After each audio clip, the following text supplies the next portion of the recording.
পানি নিচে নিচে নিচে।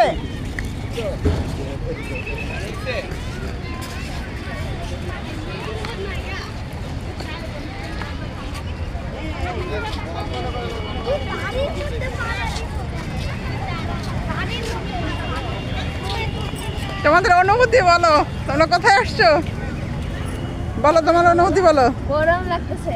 গরম লাগতেছে। ইদিও বলো তোমার অনুভূতি কেমন? আসলে অনেক বেশি গরম। ইদিকা বলো, তোমরা কি হাসিনার ভাঙা বাড়ি দেখতে আসছো?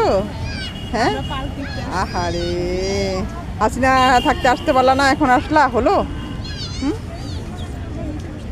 সব গরমে